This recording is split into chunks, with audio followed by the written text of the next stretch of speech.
California middle schooler recently got suspended over wearing blackface to a local football game, a claim that civil rights group FIRE say is ridiculous. Here's a photo of the boy wearing the face paint, which he claimed was tribute eye makeup to show support for the football players.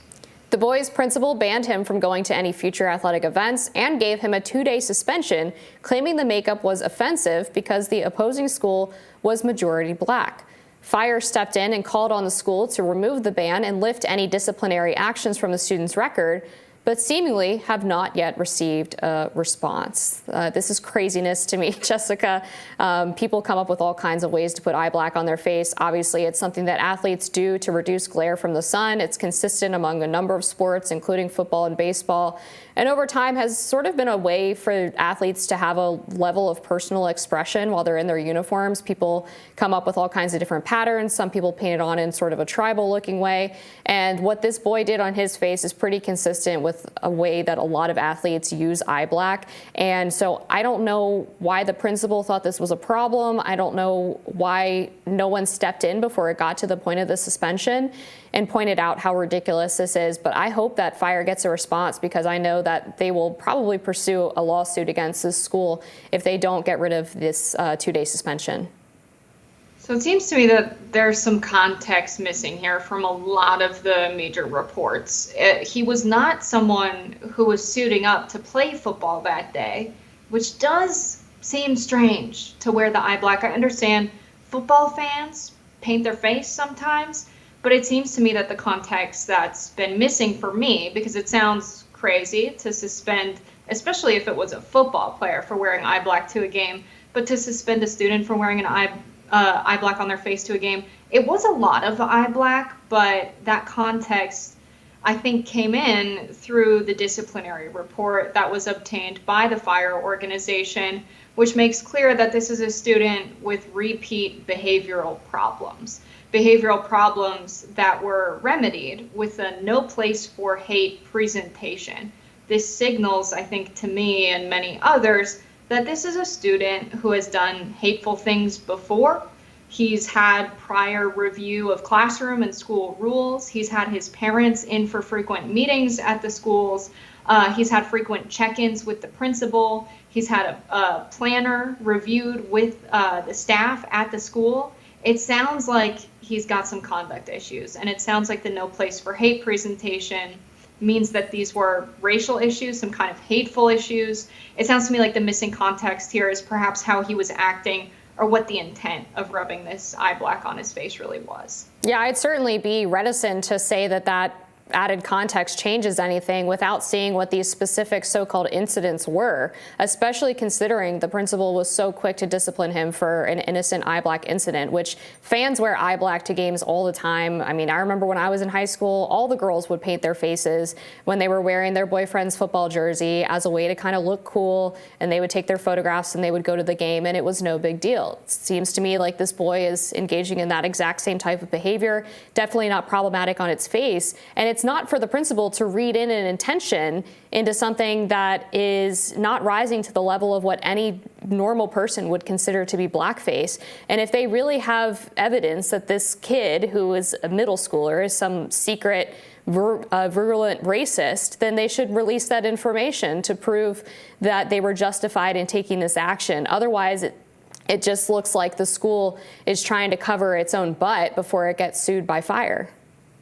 Yeah, it's tough because it is sensitive information, because it's about a minor. I don't know if the school is legally even allowed to release information on disciplinary actions taken or actions by a student within a school to the media.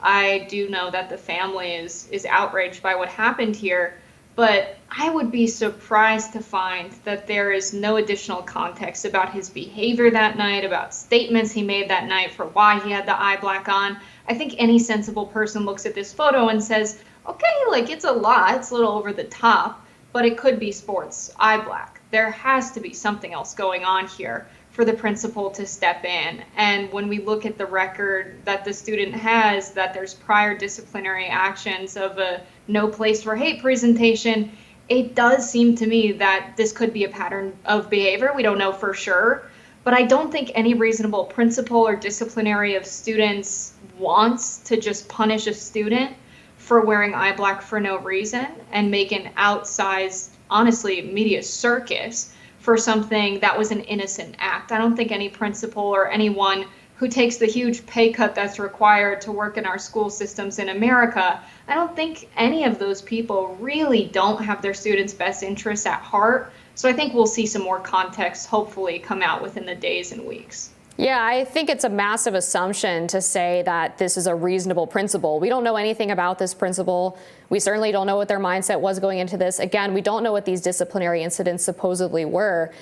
Students have issues on their record all the time for things that are really just school administrators trying to be disciplinarians rather than allowing kids to be kids. I mean, I remember when I was a senior, we, on our track and field team, decided that because we were with Walkersville Track and Field, we were going to make these T-shirts that said WT and F. And because they determined that the ampersand was too small on our T-shirts, that we were encouraging people to curse on school grounds. And so we all got called into the principal's office and were forced to remove our T-shirts before we could continue the rest of our day in school. So when I think about incidents like that in my own history, I'm just reticent to err on the side of the school administrators in this particular incident when whatever this kid was doing was a protected First Amendment speech issue.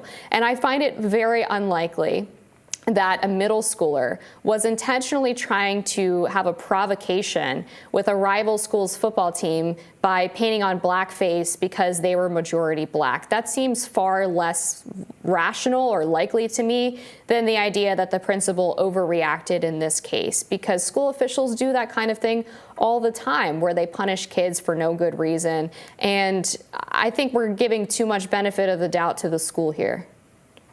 Yeah, I don't know. I think that there's definitely more context here. I don't think they would have done this for no reason. I don't know if the parents are going to feel comfortable releasing what the school's full write-up was. I don't know if the school even is legally allowed to share that information about a minor.